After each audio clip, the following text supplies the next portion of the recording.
welcome everybody. Kia ora. Thank you for coming to this webinar and sharing your knowledge, your questions, and also, of course, an extra warm welcome to our 4 panelists who have agreed to share a bit of their thinking with a small presentation and discussion piece. We'll just introduce them shortly. We have chosen the format where everybody who is a panelist has a bit of time to present their thinking. It's about 10 minutes. There will be some time for question and answers after that.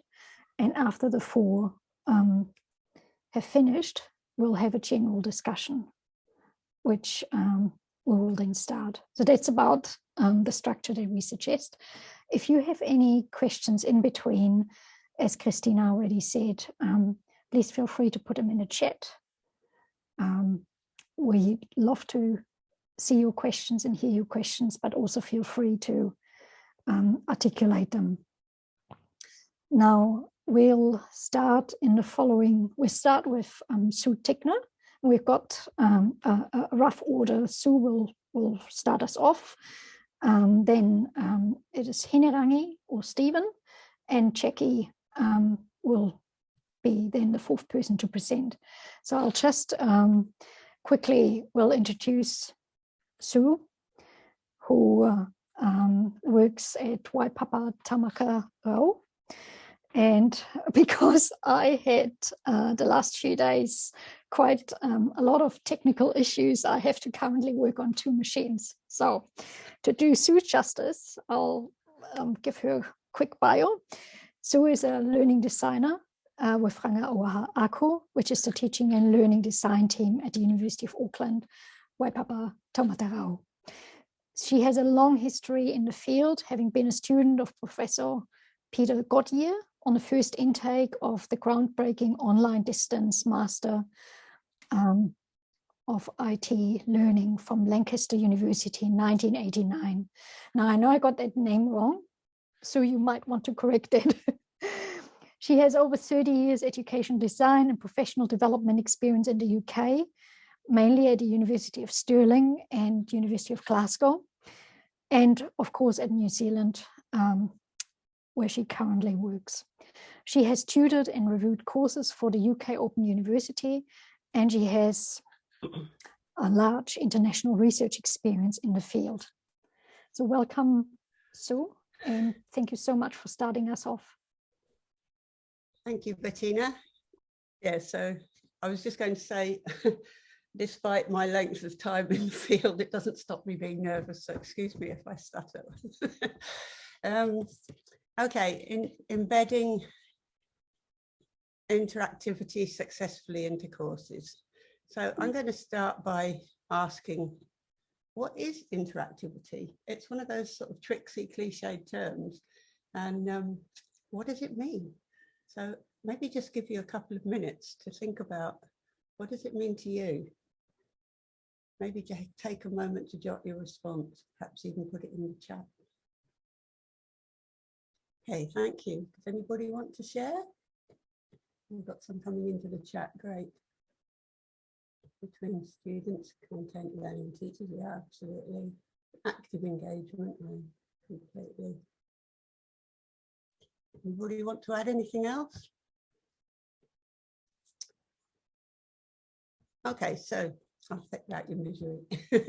And here's a couple I found earlier. So the Oxford Dictionary defines it as 2 or more people working together and influencing each other. Apparently in sociology, it's a dynamic sequence of social actions between individuals or groups who modify their actions and reactions due to actions by their interaction partners, which sounds a lot more dynamic. And this is not exactly about interaction. This is actually Peter Goodyear, which I thought is a similar sort of thing, because it talks about connections. So technology is used to create connections between learners, between teachers and learners, and between learning communities and its resources, and possibly even other communities too. So there are at least 3 kinds of possible interactivities from that: for students and students teaching staff, students and resources, so things like might respond to input from a student, and again, perhaps even communities. I should say at this point probably that I'm coming at this presentation slightly askew, because embedding interactivity into courses jarred slightly with me, and it had, perhaps only for me, but I felt it had a bit of a connotation of implanting some technology to sort things out. And that helped me think about some of the things I'm concerned about recently. And in some ways, the technological tools are the easy bit. But we don't need fancy tools to create a community of learning. And interaction is best when it's people. So to be clear here, my focus is on a particular kind of primarily online course, where the aim is to foster a commitment to a collaborative learning and inquiry and joint action in the face of shared challenges. I think I missed a slide. There we go. Of course, the desired kind of interactions will vary for the aims of the course and the kind of the courses. But in many cases, the aim is to develop a community of practice, and that does require peer-to-peer communication and interaction. Stephen Downes talks about interaction depends on sharing, and it's a two-way process. So we know from research that student engagement results in higher quality learning, and that engagement entails some kind of give and take, or loosely interactivity. It's a two-way process. So we have to buy in, and that buy-in requires trust and belief that one's voice will be listened to. It's not a small thing. We can design affordances and supports for some of this. So this is a diagram taken from Peter Goodyear earlier years, actually, which shows that we can design a physical context. We can design tools and artifacts and spaces for learning to take place. We can design social contexts with organizational forms like groups or peer work, pair work even. But it's up to the learner to create those communities of convivial relationships. What the learner does is a learning activity, and the learn place they work in. We can't assume compliant learners. I think I need to say much about that one. So what we can do, however, is think about how we can create presence in our teaching online. And I'm sure you're all familiar with these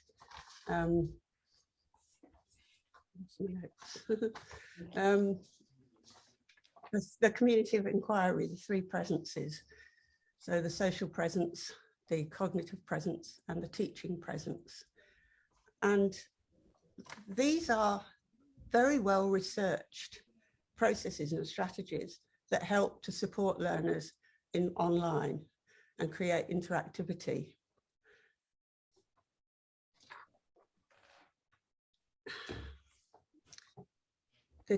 The bottom line really is being responsive and being there. So what's my point? My point is that at the moment we have some very large current challenges. We had everybody suddenly go online in the pandemic. Excuse me. So I'll step back a bit. The predominant mode for online learning pre-pandemic was this kind of learning community-based model.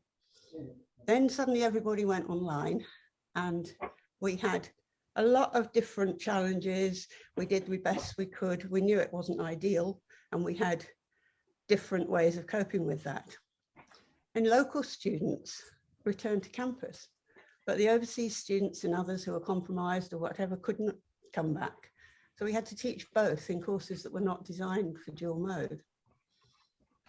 And H5P and other highly interactive tools have been a godsend in that way. Don't get me wrong, but they're not a solution for the online, for the face-to-face tutorials that the domestic students were getting. And we can either treat those as 2 cohorts as one single community, or we can treat them as a separate group. And unfortunately, if they're treated as a separate group, they're often given H5P or similar type activities to cover interactivity. And in some cases, there aren't the resources to give them the teacher-student interaction. So we know from past research that the best possible conditions of learning are the one-to-one Oxbridge model of tutorial. How can we best make these learning conditions possible where scaling up is essential? And Bill Anderson asks, does size matter? It does. We need to be able to scale up and be supporting individuality and interactions at the same time. So how do we do that? And that's not an easy answer. I'm seeing more and more courses and even programs where students are unable to access any or much interaction with their tutors or peers. And these are sometimes using tools like H5P. As I say, I don't want you to think I hate H5P. I think it's really useful, but it's often used as a sort of low level, check your understanding or just refresh your memory. And that's not a substitute for people interactions. So, oh yes, so I don't want to say that that's the only thing, obviously, but I'm afraid that that's happening and it's a leftover from the pandemic in some ways. So we do have some really good examples, and I'm sure that some of the other speakers will come back with some much better examples of it being successfully embedded. But I just want to mention a couple here. We have one locally where Andrew Patterson from Business is rotating 3 cohorts in virtual reality through, and that's, so he calls them cohorts, it's groups basically. So it's 800 to 900 students split into 3 groups, and they work through 3 modules and rotate. So by the time 4 weeks is up, everybody teaching has seen those students go through all the modules, and they have all the opportunities to tweak it for the next cycle. And the students benefit from the students' previous questions as well. There is lots that's brilliant about that course, but I'll just leave it at that for now in this context. Dr. Crystal Kane is using Perusall and getting groups getting much richer comments and discussions about the readings. And I think that maybe there's a case for saying that when these tools are used for collaboration and group work, they're really powerful. It's the student, you know, somewhere on abroad who's sitting on their own doing H5P that I worry about. And of course, we mustn't forget the good old asynchronous online discussions. Okay, so back to one of the questions that was posed initially. Why do we care what students do? Well, we know that the quality of learning is directly related to the depth of engagement, and that some of this involves talking to teachers, collaborating with other students, and discussing it with each other on online forums. So what students do does matter, and so does how they interact. And that really is down to us using those 3 presences to guide them, in my opinion. Thank you. I think I cut that a bit shorter than I meant to. Thank you so much, Sue. I think definitely a lot to think about. And we appreciate your critical voice and bringing that to our attention, because it can be easy to just put some activity online and call it interactivity, and we know it's not. Have we got any questions from our participants? Any questions for Sue? I have one question, Sue, and that goes back to your work with Professor Goodyear, because I still find that work that he has been doing early on really influential, you know, about looking at student engagement and interaction. And when I saw that in your bio, I thought, oh, that must have really impacted how you feel. Well, that's why I've probably talked about those sorts of courses and how that model for online learning it's transformational if you engage with it deeply enough. I think part of what I've left out unintentionally was I wanted to say, let's not forget, let's not throw out over 30 years of research into what makes interaction successful in courses online and try and substitute new tools. Yeah, so true. And I'm really glad you remind us of that. Tools are just tools and they can be replaced, but it is about the underpinning principles and ideas. Well, thank you very much, Sue. Thank you. I suggest we move on to our next speaker. And Christina, would you like to introduce? Is it Hinerangi? Yeah, yes. Happy to introduce Hinerangi. Kia ora koutou. It's my absolute pleasure to now give space to Hinerangi Eroera Manuela Murphy, who works at Te Whara Wananga o Awanui-Arangi in Whakatane. And Hinerangi, of course, also works in our space, but initially I've met her, I think, at a Moodle many years ago, shortly after I arrived in Aotearoa. And since then, we've seen each other, mainly at conferences, I must say, always something relating to learning management systems or portfolios. And so it's always been very good to catch up with her and her colleagues and see what they've been changing, what they've been up to, what they are exploring.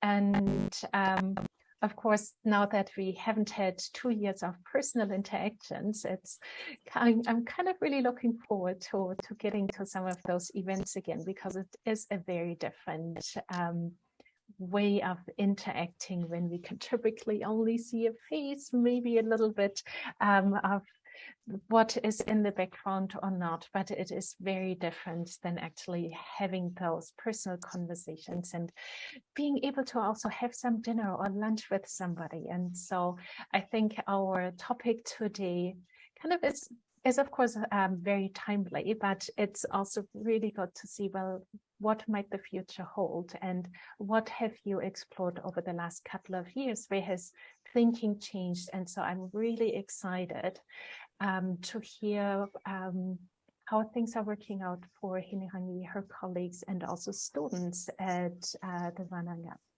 So without any further ado, Hinerangi, please kick us off with your thoughts on the topic so that we can then also formulate questions. While I'm doing this, I'm wondering, Stephen, are you ready? Are you there? Are you ready? Yeah, I can. Hi, you just jump in because I can see I'm going to need a restart now. Okay, Kapai, I'll hand it over to Stephen and come back shortly. Kia ora. Kia ora. Alrighty. Kia ora. That is no problem at all, Hinerangi. Yeah, I think we've all been in exactly that same position and to dread that moment when the slides don't show up or when audio doesn't work or any of that. So, but since we are the Association of Flexible Learning, so that should also make us the Association of Flexible Speaker Switching. And therefore, it is now my pleasure to interimly introduce you to Stephen, who will take it away in the second spot. And he has been an e-learning designer for many, many years now at University of Waikato in Hamilton. But prior to that, he's worked at polytechnics and also private training establishments around the country. And like Hinerangi, I think I met him shortly after I arrived in the country. So he's been part of my learning community for many, many years. And I've been definitely learning a lot from him because he's not just looking at he's not just looking at the side of how to support learners, but also how to support lecturers and tutors and looking at that side in order to make sure that everybody is supported. And of course, right now, mainly at the University of Waikato.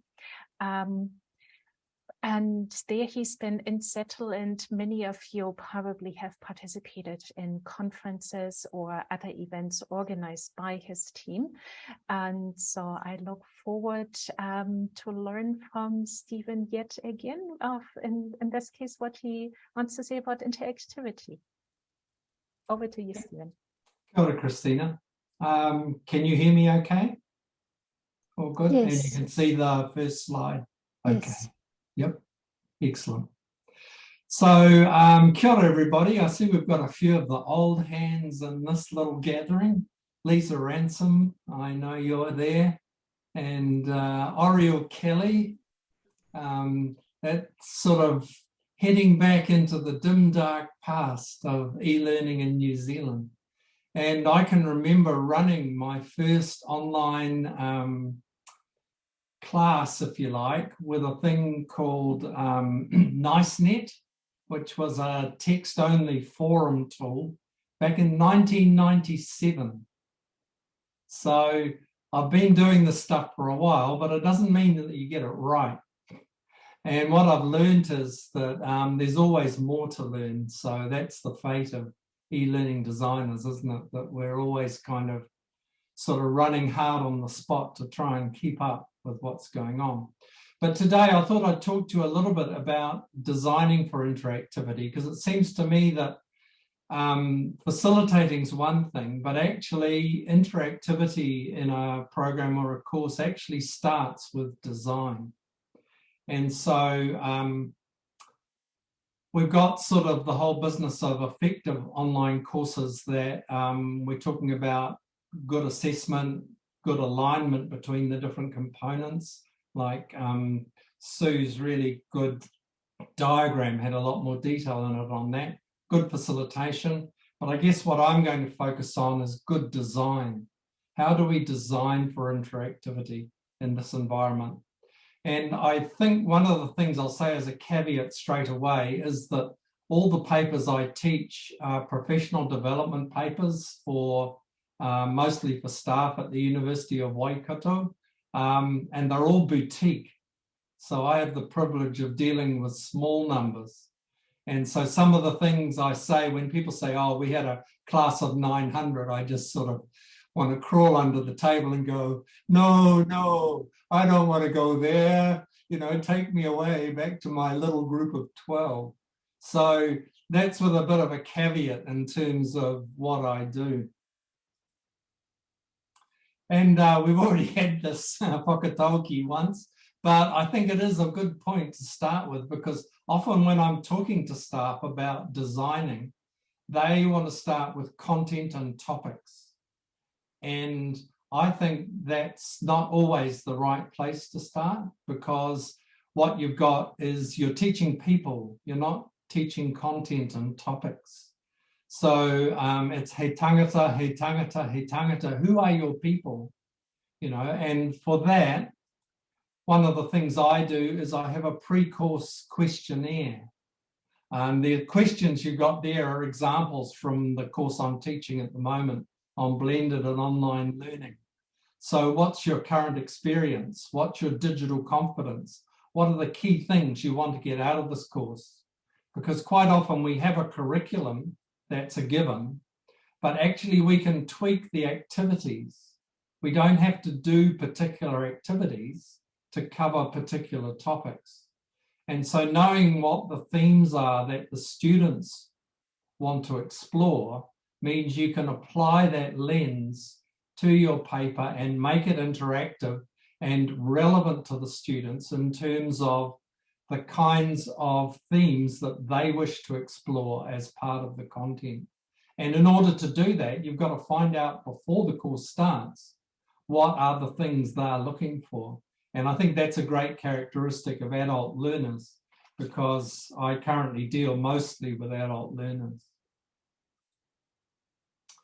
And so once I've had the responses to those kinds of questions, I quite often put them into some kind of Wordle creator in order to give the students a kind of a visual map, if you like, of what they as a group are looking to explore as part of the course. And I think that's helpful because they then take a bit on board what the whole course wants, not just what they want. And so I'm going to talk a bit today about personas, because I've found this an absolutely brilliant tool to use in terms of design and anchoring design to the learners. And Christina Hoffner has taught me about personas, and so it's a big plus for me, Christina, and this is something that you can put on your CV, that Stephen actually taught your stuff, took your stuff about personas and applied it. So it's the golden standard of professional development. You got transferred. So well done, Christina. Yeah, so personas they are not a stereotype, but they're an archetype. And I think that with a persona, ideally, they're based on research. So in that sense, it doesn't matter whether you've got 12 students or 1,200 students. You can do research, which gives you kind of broad characteristics, what the demographics are like, what the age groups are like, what the previous experience is like. And on the basis of that information, you build your persona. And so this is a persona template that Christina gave me that I still use, which is a sort of a little quick thumbnail sketch of what this archetypal student in my course looks like. And this is used as an anchorage point for me. So when I'm doing design, this kind of person, if you like, is the person that I'm thinking about. And here's a quick example. This isn't one I've developed, but one I've just picked up off the net.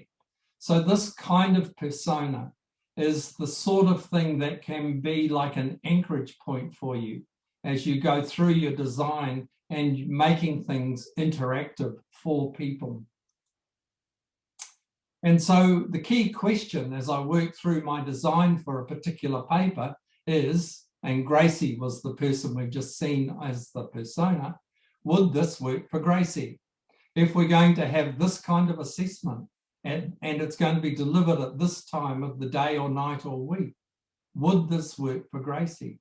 If we're going to do this kind of forum discussion or this kind of video with HP5 questions in it, would this work for Gracie? So coming back to Gracie, and you may have more than one Gracie in the sense that if you've got distinct cohorts, for example, school leaver young undergraduates, and then a group that's more like career change adults, you might have a couple of personas, and you're constantly shuttling backwards and forwards between these personas as you do your design. And personas are not used, by the way, just in e-learning design. They're also used in things like marketing and UX experience. So I think one of the things that what this picture means, if you're having a bit of trouble interpreting it, is another principle I use with interactive design is if I do it, they do it.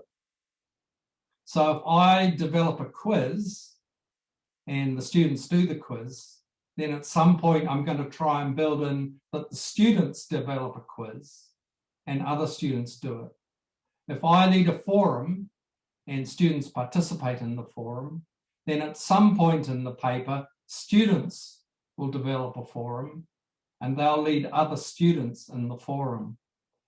Because that's the principle of ARCO, that's the principle of reciprocity, that we learn from each other. And so very much the kind of nau te roro, nako te roro, ka ora ai te iwi, that with your basket and my basket, the people will be fed. It's not all up to you as the lecturer to sort of do everything, but actually it's better if you don't do everything. And so this is my finishing quote. The best teachers are those who show you where to look, but don't tell you what to see. So my kind of principle of interactivity, if you like, is that it starts with design. Designing interactivity in the course, but not just in a generic way, but in a way that's actually customized to the student group, that are going to be participating. And that in itself helps buy-in and engagement and helps you to be interactive. Kia ora koutou. Kia ora, Stephen. Thank you so much for sharing your applied learning and transferring things that we do in software development a lot of times. And we had one question in the chat from Kirsten, I think, just a second. Kirsten Semke. Kirsten Semke, yes. Yeah. And the question was, it is calling a bit too quickly for me to see, wouldn't this persona thing negate the work we want to do for diverse students? And Nicoletta already answered some of it, so let me read that as well. And then, Stephen, if you want to add some more to it, please feel free. And so we'll just take this one question before heading over to Hinerangi, because I think it's really good to think more on that while we then prepare for the discussion. So Nicoletta says, there's some good research on how to do design personas with sensitivity to diversity, but it is something to be mindful of. You would never design to only one persona, but have a broad set. Anything else you'd like to add for that, Stephen?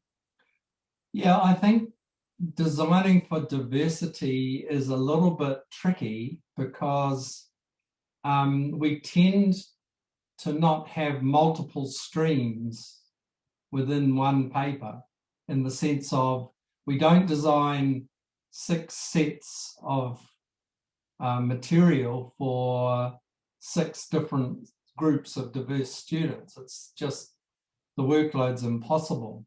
So we tend to design a one-size-fits-all, and I guess what I'm saying, that acknowledging that's a given, that actually with personas at least you can think about the ways that you can cater for diversity within the one-size-fits-all paradigm.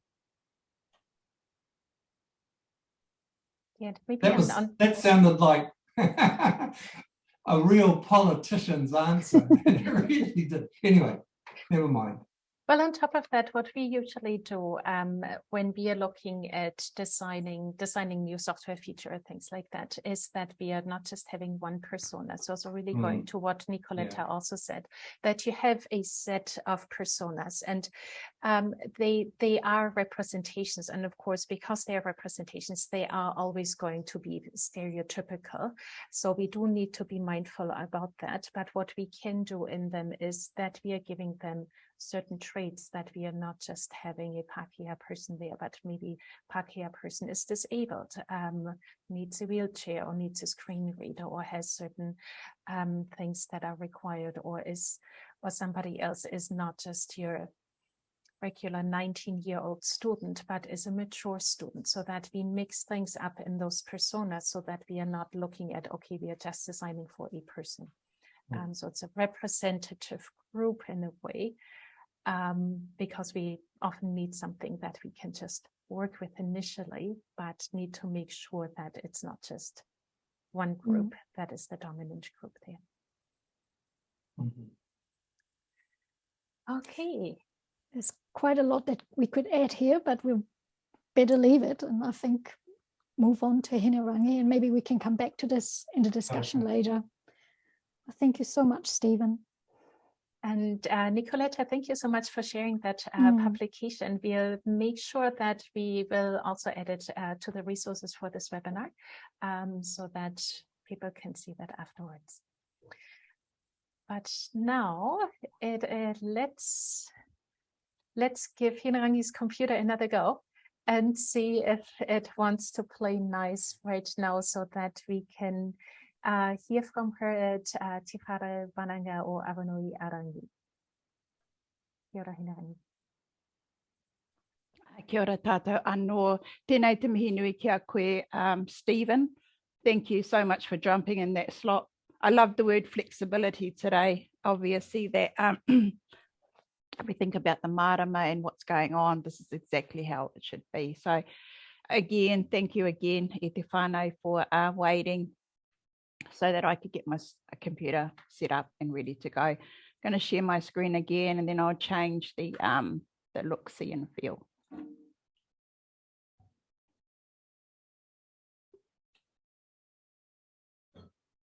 All right, I just wanted to talk this morning, well, this afternoon, by first beginning with a mihi of myself and obviously some whakapapa.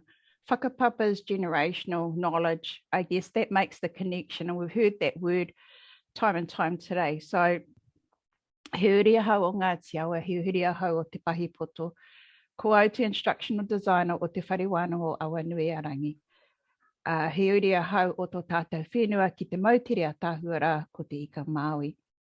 So what I've just shared with you, whānau, is that I am of this particular area. For those who are not familiar with Whakatane that I mentioned in the chat, that is in the North Island of the Bay of Plenty of Aotearoa, New Zealand. We're just a small community. The slide you have up there basically is the starting point of where, if we think back to the generational navigators, that is the point where the first marae was in Whakatane, the top of the slide. The second slide there is one of our islands. We have Ririma, Motuhora, and many of you, after the disaster that happened a couple of years ago, will now be familiar with Whakaari. It is important too that I recognise here our ocean wānanui a toi te hua te hua tahi anō. It is also the time of matariki. So you would have noticed that I shared at the beginning whakawhitinga a matariki. I did that purposely for the mere reason that when we think of, and I work at an institution, Māori institution, when we think about interactive activity, if we're thinking about successful courses, then we're thinking about context, and it was mentioned. I think Stephen also would have touched on learner-centric design, how important that is, especially in our space. Predominantly, we have probably 85% Māori who come to Awanuiarangi. Our courses have a very, very heavy component of mātauranga Māori, that's Māori knowledge. However, we have a range of diverse students who also includes our Asian. We have a couple of Chinese, so we don't, as much as we might think we are a Māori organisation, we have Māori values behind everything. We are universal, and we try to be universal in everything that we do. Matariki itself, in a couple of days' time, we will all recognise Matariki, the first Māori New Year, as a statutory holiday. You can see, and some of you may be able to see in that particular photo, Matariki that is out. Obviously, we take a boat out onto the ocean. We talk, this is real interactive. We talk about the karakia that's important, the tikanga karakia meaning the prayers as we move out on the boat, just to ensure we have a safe journey. We talk about the ocean, and obviously trying to give some knowledge for the people who may not be conversant in everything we do. We also talk about the stars and the positioning of Matariki at that particular time. Again, very interactive. I just want to share with you, while we're out there as well, in 2 days' time, we'll do the same again. We also share the, and moi, we also consider the people who have passed, but also those from Whakaari. So we don't actually go close to the island, but there is a time just to acknowledge those people who have moved on. When we think of, and again, interactivity, we also think about the whole, I'm thinking about the environment here. and things happen. And I know a lot of you will know we call it tohu. Symbols and things that happen, something beautiful happens. We have dolphins that definitely follow us, but we also have toroa, our birds who continue on the journey too, and we celebrate that success. In the interactivity, it doesn't stop there though, e te whānau. It also is integrated into our intergenerational futures.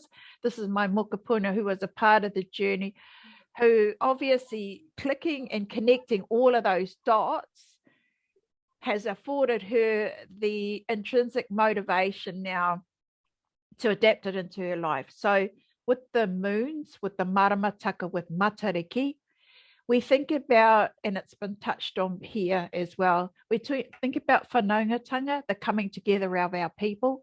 We think about the connections we make. We think about the environment around us, and I know this will be for many of you, including our Indigenous and others. We think about, I guess, what we might be eating at that particular time. It's a real holistic view around everything, and a lot of you will know the Tapa Whā model that Sir Mason Jury has brought forward and is used in a whole lot of context, but also in health context, and we align that to the moons. So at the moment, we are in the moons of what they call Tangaroa.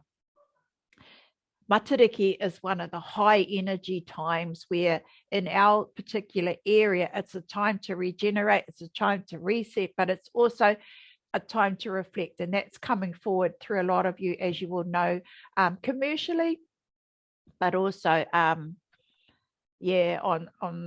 right across and abroad.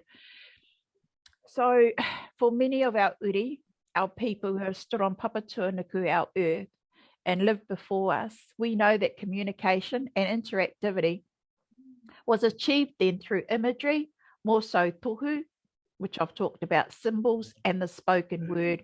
And a lot of you have mentioned those connections, and obviously the whakawhanaungatanga, that's most important.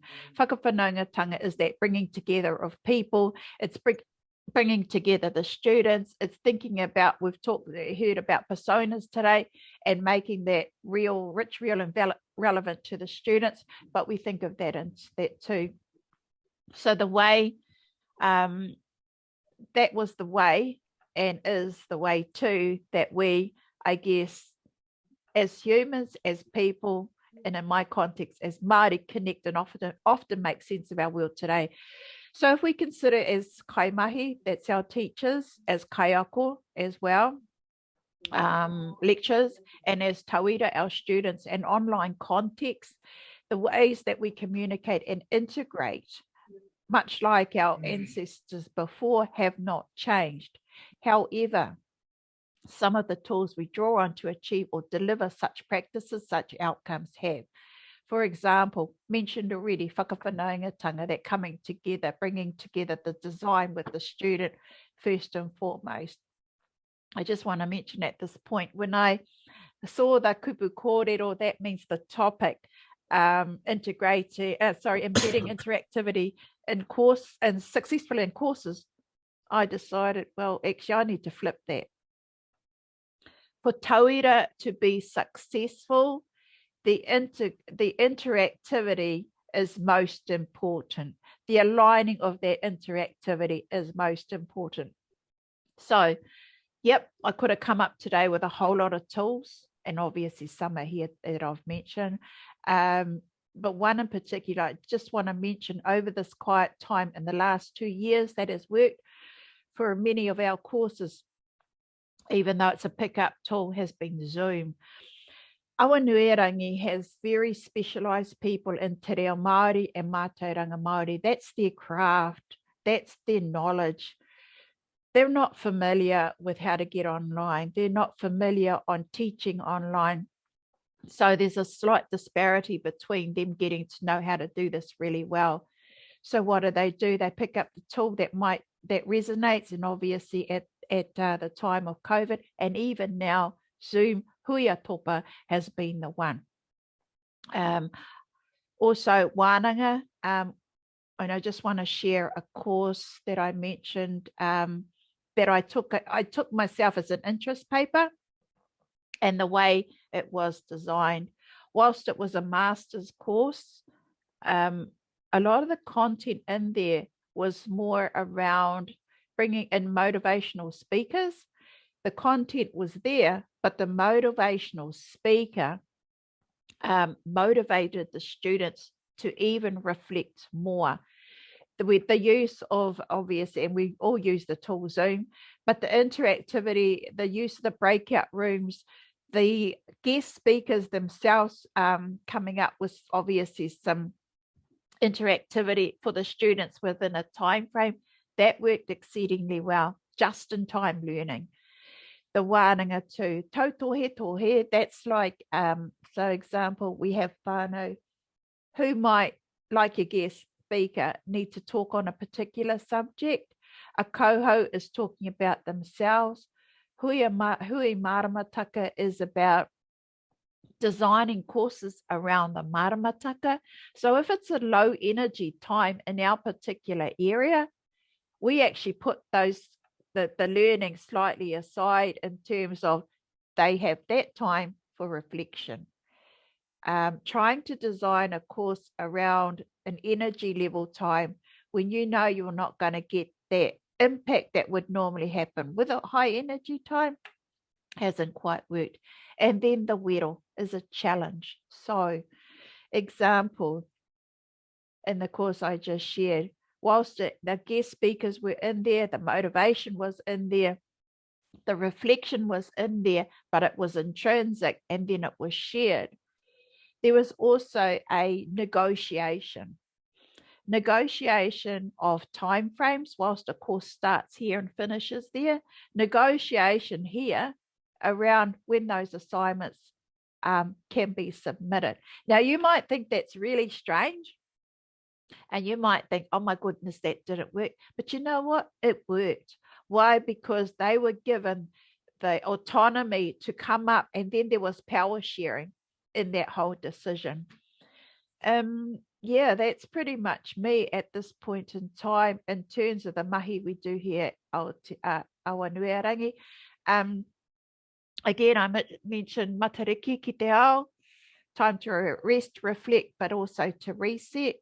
So if you're looking at flipping or thinking about interactivity in your courses, I guess this is an ideal time to do that, e te whānau. Koina, I'm finished. Thank you. Kia ora, Hinerangi. Thank you so much. What I love in particular is that we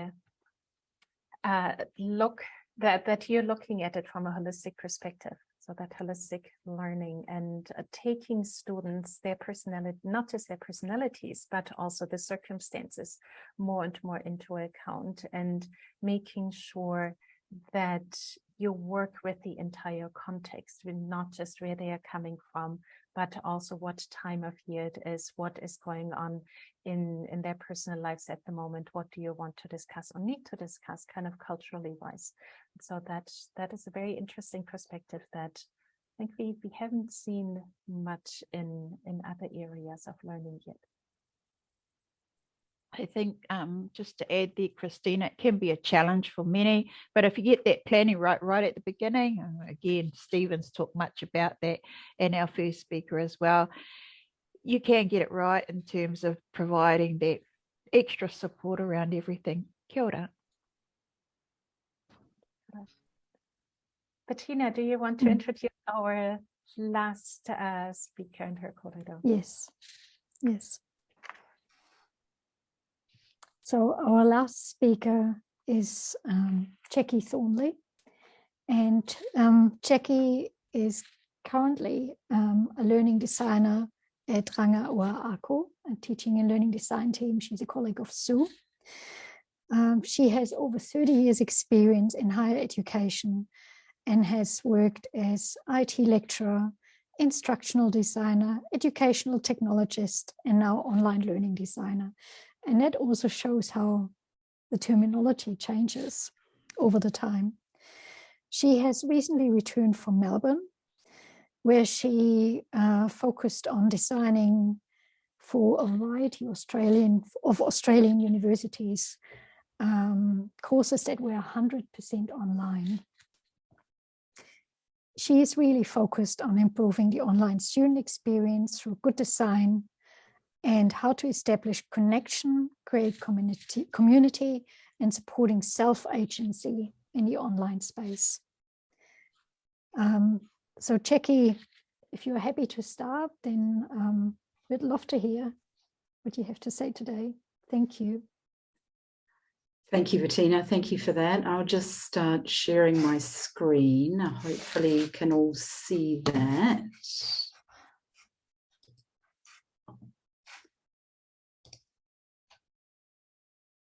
Thumbs up. Oh.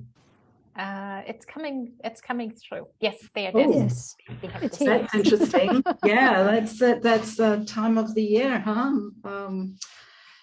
Yeah, strange technology issues happening today for me as well. So, tēnā koutou, ko Manukau te moana, ko te tarangi te moanga, ko Pakiha te iwi, ko Jackie Thorney toko Angoa, tēnā koutou, tēnā koutou, tēnā koutou, tēnā koutou katoa. In advance of my apologies for my te reo, it's a journey. I am continuously working on that aspect. But I'd just like to say that today is probably a little bit of a story time because not many people probably know who I am or what I've done and how I can contribute to this discussion. So I'm going to start just with a bit of a story. Oops. So, as Bettina mentioned, yeah, I've had a long journey in higher education. I started in the corporate sector in IT, so I have a real focus in technology. But I've started at Unitec as a Unix administrator for the student management system, and then a database administrator, and then a lecturer in information technology. And then the Moodle administrator, where I met a few of you today at Moodle Moots. Then I went and did some instructional design work using Articulate out at MIT. And then I joined the wonderful team at the Faculty of Education and Social Work as a learning designer. And that was like 2015 to 2018.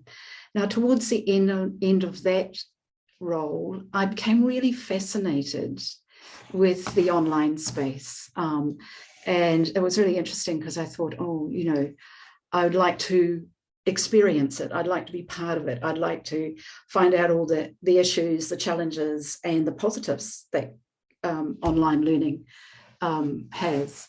So the opportunity to join the company in Melbourne came up. So Keypath Education is the equivalent to online education services that do the online development for the University of Auckland. Yeah,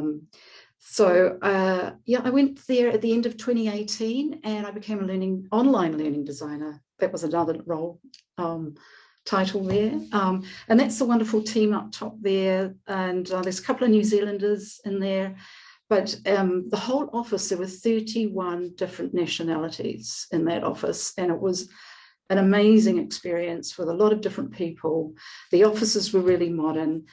The opportunity that afforded me in that role was amazing. I worked for a number of the universities, UNSW, James Cook, Southern Cross, and RMIT. And for those that don't know, Keypath Education offer an end-to-end online delivery model to students. So you can be a student anywhere in the world, and they market at you. They enroll you into the university. They give you, they support you both pastoral care and all through your learning. And they had this team of learning designers that delivered an online experience, and mainly we were reskinning the learning management system so that even though the student thought they were enrolling in UNSW, say, the look and feel and the online experience was completely different to what Moodle or Blackboard or Canvas can afford. So it was an amazing experience, I have to say. I was an incredible period of growth. There were some challenges and there were some wins. So yeah, I realized that there is a market for online education. But what I was finding is I was working in a team, and it was very, again, it was just all in virtual space, and there was very little, although there was a lot of interactivity. So students were doing a lot of content. They were entering things into and getting some feedback. There was no sort of collaboration or connection. It was very self-directed learning. So I thought that, you know, there was a better way of doing this. So alongside of that growth period that I had with online development, I realized that the learning management system that a lot of the universities have is not like the only space for learning and teaching. I think especially now as we get out of the acute part of the pandemic, we realize that there are a lot of good collaboration tools and good teaching tools that we can merge into the experience for the students. So Sankey actually mentions this in a recent journal paper, which I found really interesting, that these productivity tools and communication tools are really meeting those needs of connection and community and humanity, I guess, for when you're in the online space. So yeah, I think we all can do a bit of a reflection as we move out of the pandemic, as we look at the changes in education, that not only is online education of allowing anytime, anywhere, but it's also now anyway. So there's a spreading of opportunity there for us to consider as learning designers, I think. So a lot of my work in the online space has been underpinned by the work of Conrad and Donaldson and the engaging the online learner. And it was really around engagement and interactivity, and the 5 phases of that. And the first one is connect. You might be familiar with these phases. The second one, communicate. The third one, collaborate.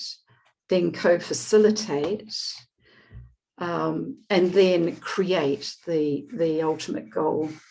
I'm just trying to get everybody on my screen so that I can see my screen. Let's move that out of the way.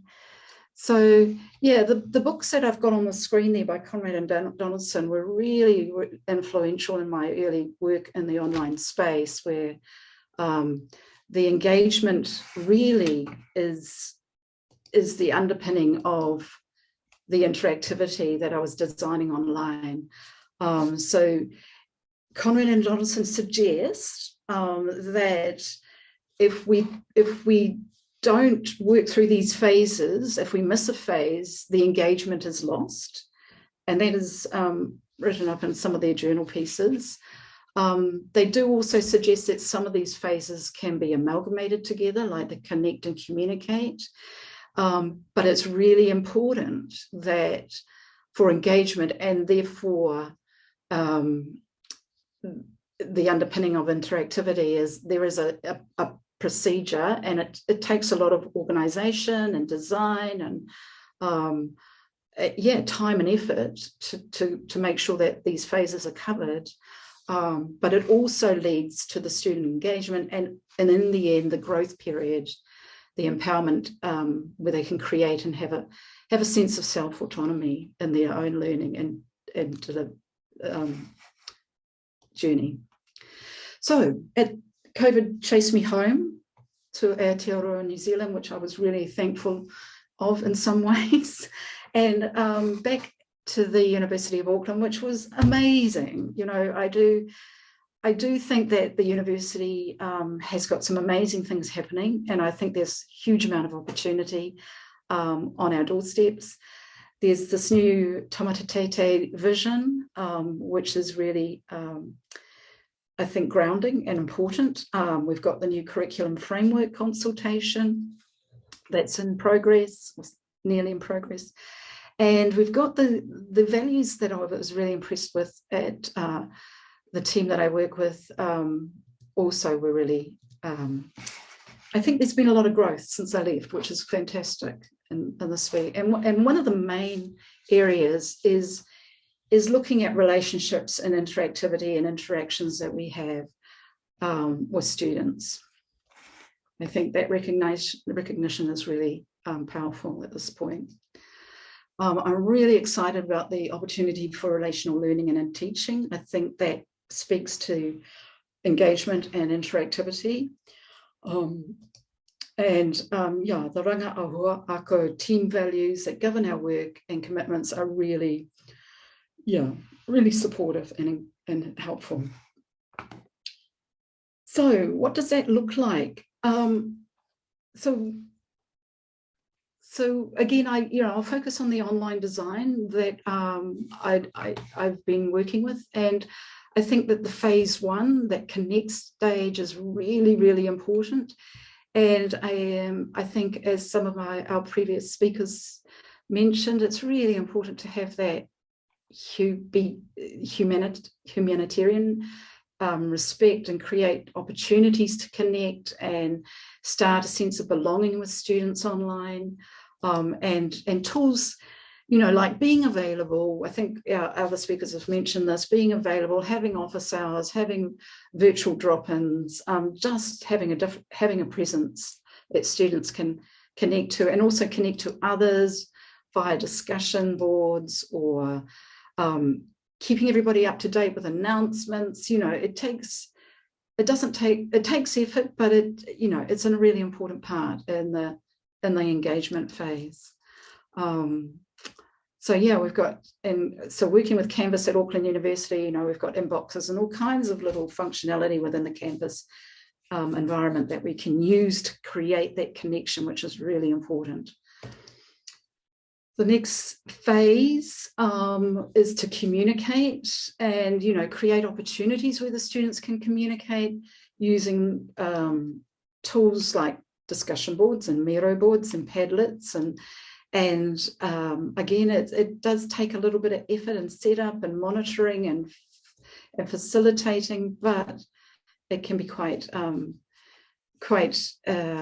engaging for the student, and an opportunity to build confidence and to share experiences and start on that relationship journey. The collaborate phase is where we build trust, and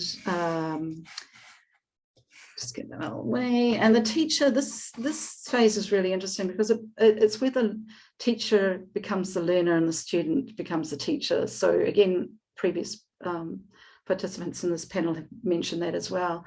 So, there's opportunity where we can set up group work, and although we facilitate that group work, students do have autonomy on what they're doing, what they're presenting, how they communicate, and presenting work together.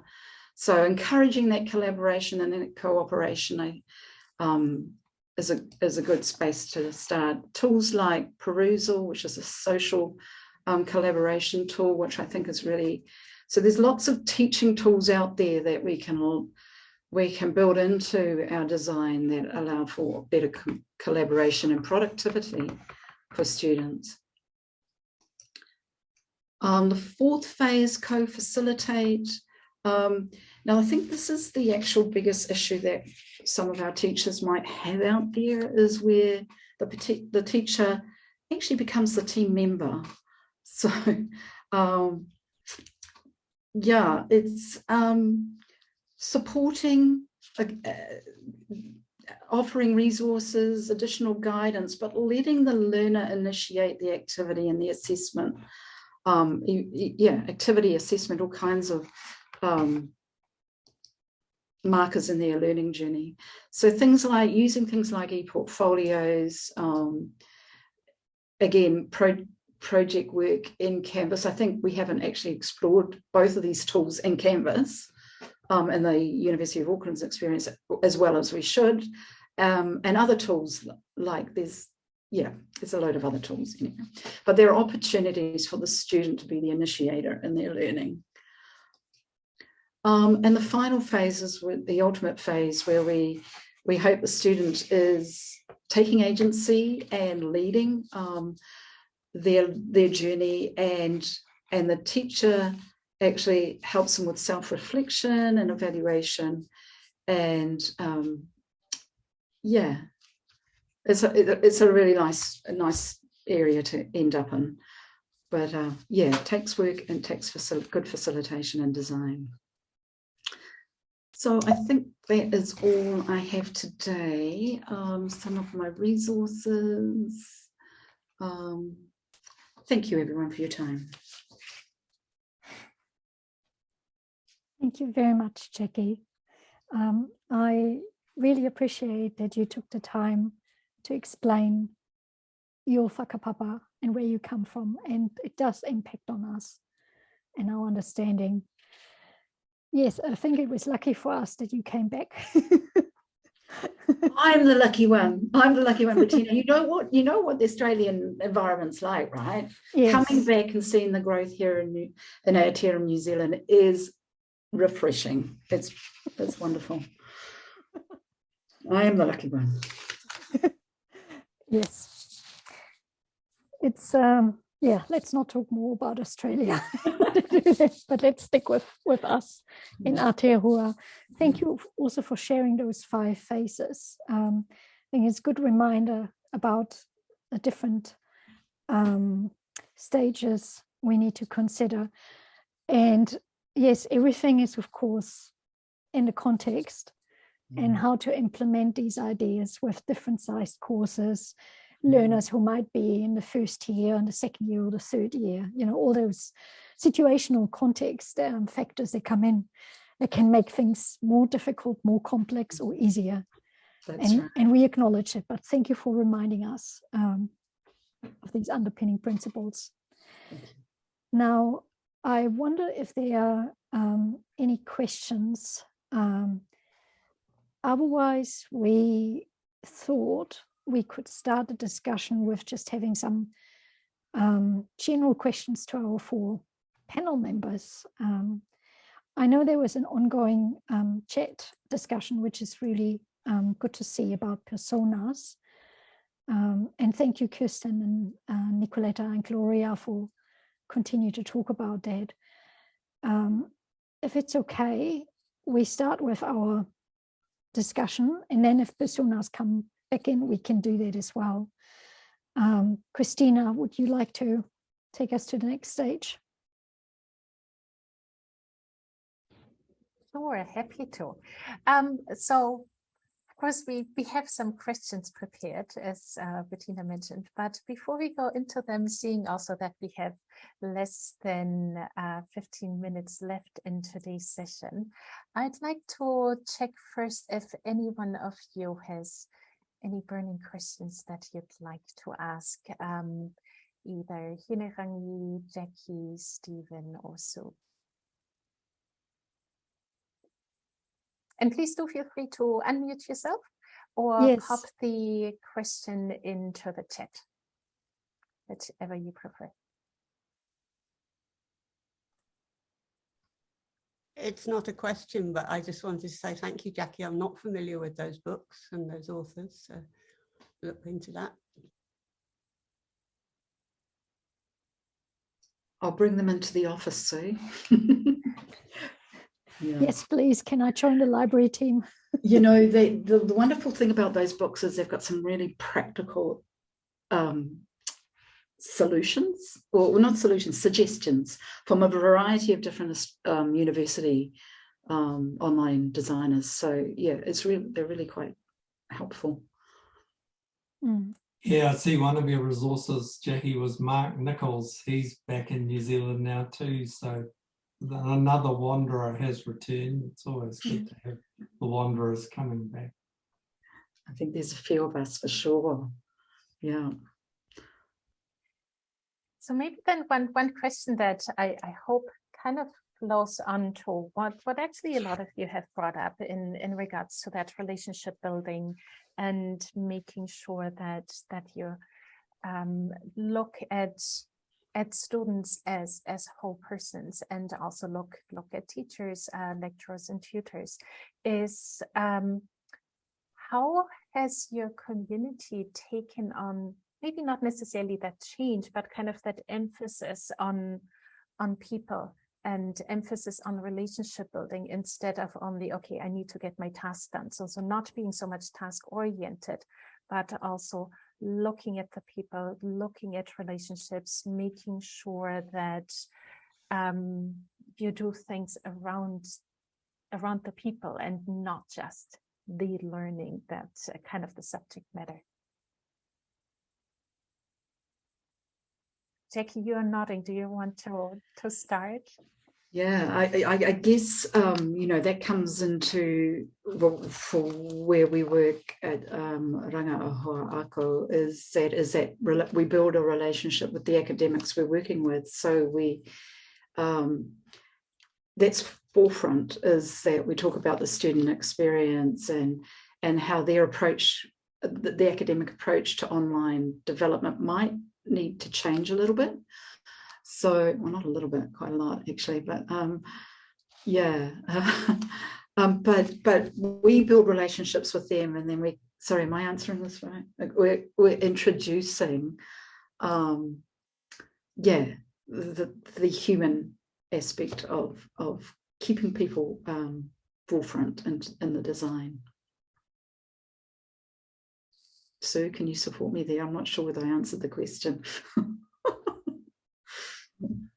I think I don't know whether it was seen on the slides, because I completely forgot to mention it, but the university is working towards this espoused relational teaching model, and I think it's a really good thing that we have those aims, and in some cases it's always been the case, perhaps in some pockets. As you will have heard, my concern is those pockets where it's not. And I think COVID has given us some models that people are not moving back from very easily. And we have to keep alert to that.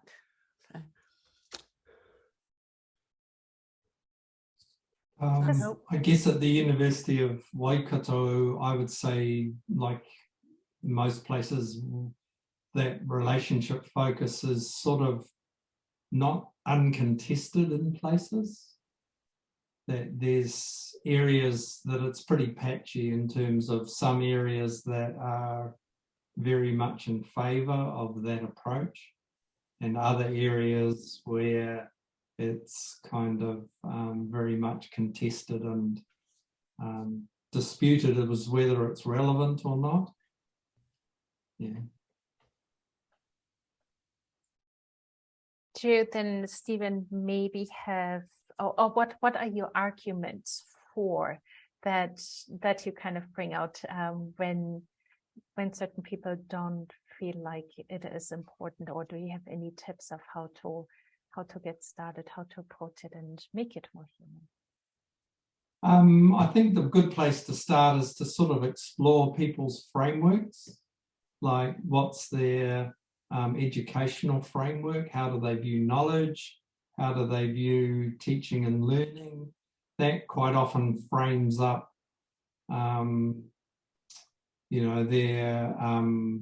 their approach. And I think also I tend to sort of give some of the people that push back on that kind of both barrels, really, in the nicest possible way, in terms of things like you teach who you are, the Parker Palmer sort of quote, that you can't separate who you are from your teaching, and that if you're a human being and you're teaching human beings, then actually there is a relational element to that, whether you want it or not. So sometimes pushing back a bit on some of that stuff helps people rethink what they're doing and why they're doing it. And also, I think the sort of one of the key things in some disciplines is this whole objectivity of knowledge stuff. You know, the idea that knowledge is somehow the subjective thing. It's this lump of stuff, and my job is to put the lump into the heads of the students. And if we can sort of unpack that a bit, I think people, particularly the hard sciences, is my experience, that they tend to kind of go with that kind of epistemology. And so sort of teasing that out a bit helps them. Well, one of the things I do like about the scientists that I deal with is that they are willing to kind of go the logical route around their beliefs. And so they're willing to do the unpacking. Just like to add to what Stephen was saying there. I think the institutions have to take a bit of responsibility too for this change, where we're at it now, and what we're asking teachers to do with these students. Or, you know, just recent discussions I've been having with some staff, you know, they want to be creative, they want to be innovative, they want to do change their activities, make more interactivity, but they don't have a lot of support, whether it's with time or just time and flexibility to change. So I think the institutions have to take part in this whole change that we're looking at coming.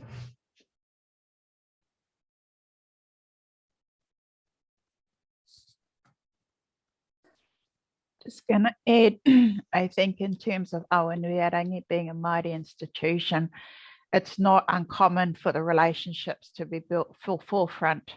However, what I do know is some of the very heavy content-driven courses, so example, a Bachelor Health and Science, where that curriculum is quite heavy, it's more of a need to get those relationships and continue those relationships really as they pathway through that content. But yeah, I think it's sort of something that's ingrained in everything that we try and do here, right from that induction, the wānanga that happens. We're all a part of that whole equation. So we build those relationships. Sometimes it's a lot of time, as you mentioned, Jackie, but it's necessary time that has its payoffs in the end for a lot of what we do. Kia ora. Kia ora.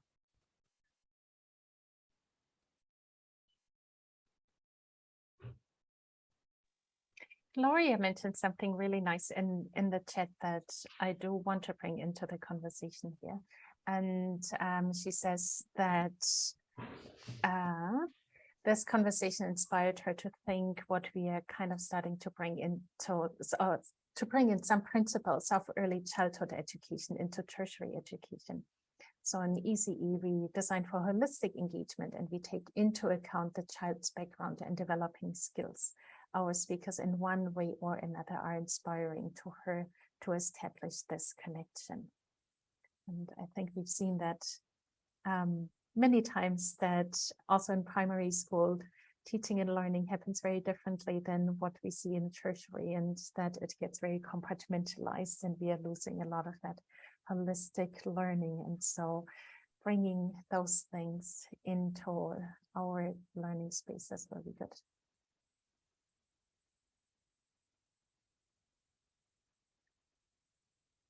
So we are kind of 2.5 minutes or so short of the end of today's webinar. And that is now time for Bettina and me to thank our speakers again, Hinerangi, Jackie, Sue, and Stephen, for sharing the work that you have been doing over the last not just a couple of years, because there was time before COVID, but the many, many years that you have been in this area, that you have been pondering, that you have been experimenting changing your own way of learning and teaching, and always being lifelong learners. Hinerangi, for example, mentioned that she's participating, or that she'd been participating in the course herself and learned from that. And so thank you so much for sharing your thoughts, your own reflections. And also thank you everybody for participating in today's webinar, asking your own questions. And if you haven't asked your questions, thinking quietly what you'd like to take away from today. And this was a webinar organized by the events team from the Flexible Learning Association New Zealand. If you aren't already a member, we welcome you to join our ranks. There will be a conference next year, and we are also planning more webinars for this year. If you'd like to discuss a particular topic or would like to present something, please do get in touch.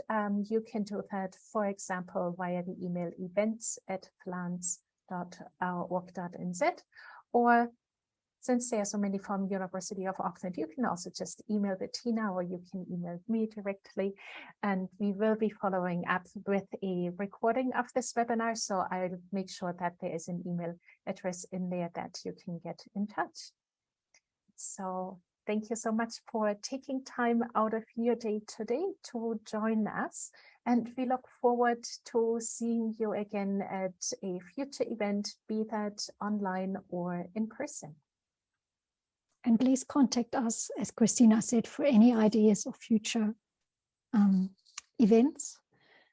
We really appreciate it. Tēnā koutou katoa. Thank you to our speakers, and go well. And Matariki is nearly on us. Kia ora. Thank you.